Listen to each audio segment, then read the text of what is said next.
Donc, allons-y avec un autre exercice dans lequel on nous dit de chercher le signe, n'est-ce pas, d'un nombre réel. D'accord? Donc, ici, on vous donne 5 racines de 2 moins 3, moins 7. On vous dit de trouver quoi? De trouver son signe. D'accord? Donc, la première étape pour trouver un signe. Donc, j'élève les deux éléments au carré. Le premier thème et le deuxième thème là, au quoi? Au carré. Donc, je prends 5 racines de 2 d'abord. Je prends 5 racines de 2 comme ça. Donc, j'élève 5 racines de 2 au carré. Ça, c'est la première étape. Je prends le premier thème, je l'élève au carré. Donc, 5 racines de 2 là, on peut l'écrire 2 fois comme ça. Donc, 5 racines de 2 fois 5 racines de 2.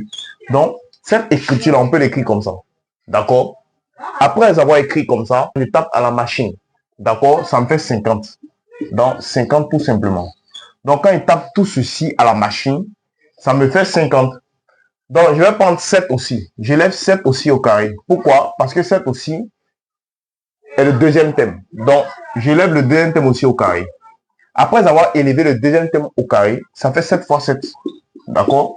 Donc, 7 fois 7 qui me fait 49. D'accord? Bien. Quand il finit d'élever les deux éléments au carré, je vais prendre le résultat de leur carré. Je prends le résultat de leur carré. Dans la première étape, je vais élever, je vais prendre 50 d'abord. 50 avec quoi? 49. Je vais comparer 50 avec 49. Comparer toujours, ça veut dire si qui est plus grand que qui, ou bien est-ce qu'il y a égalité entre les deux. Vous voyez 59 avec 49 et 50 avec 49. 50 avec 49 là. Qui est plus grand? Tout simplement 50. Donc, on va garder toujours le même sens, mais en regardant cette fois-ci, on va regarder, est-ce que parmi les deux, ouais, on va regarder 50 là, quel est l'élément qu'on a élevé au carré et on a trouvé 50. Quel est l'élément qu'on a élevé au carré? On a trouvé 50. C'est 5 racines de 2. Donc, comme ça. Je garde toujours le même sens. D'accord? 49 là. Quel est l'élément qu'on a élevé au carré? C'est 7. Donc, comme ça. Donc, on a élevé, c'est 7, on a élevé au carré pour avoir 49. Donc, maintenant, une fois que je reviens sur ça, qu'est-ce que je fais donc? Je vais vérifier maintenant. Regardez ici. Je vais regarder le signe moins. Ouais, on doit trouver le signe, non? Le signe moins qui est ici, là. Ça appartient à qui? Ça appartient à 7. Alors, c'est 7, à partir d'ici là, c'est 7 qui va se déplacer à côté de qui? À côté de 5 racines de 2. Donc, 5 racines de 2 étaient là. Tout simplement comme ça. Je déplace 7 à côté de 2.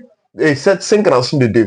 Donc, 7 va se déplacer à côté de 5 racines de 2. Donc, ça fait quoi? 7 moins 7. Comme il se déplace, il était plus, il devient moins 7. D'accord? Je garde toujours le même sens. 0. Donc, à la place, ouais, 7 est venu ici. Donc, à la place de 7 là, il reste rien. Il reste 0. D'accord? Maintenant, le sens, ouais, toujours, n'oubliez jamais, on garde toujours le même sens. On ne change pas le sens. D'accord? Il y a plein d'exemples. Supposons que c'est comme ça. Et puis toi, tu fais comme ça. On ne change pas le sens. On garde toujours le même sens. Si c'est supérieur, tu restes toujours supérieur là. D'accord? Bien. Ouais, ici maintenant, à la fin, on trouve quelque chose de particulier. C'est ça là qui va nous permettre, c'est ceci qui va nous permettre de savoir, pour de distinguer quoi? De trouver le signe, tout simplement. C'est ce résultat-là qui va nous permettre de trouver tout simplement le signe. D'accord? Donc, qu'est-ce qu'on va faire? Tout simplement, je vais regarder. On dit, ouais, à la fin, on a trouvé 5 racines de 2 moins quoi? Moins 7 supérieur à 0.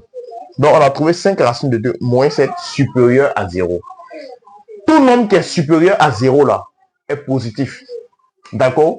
Quand tu as un nombre, ouais, tout ça là, on dit il est supérieur à 0. Donc, ça signifie que ça là, il est positif. Donc, je vais dire tout simplement 5 racines de 2 moins 7 est positif. Voilà. Donc, voilà donc pour cette vidéo. À la prochaine.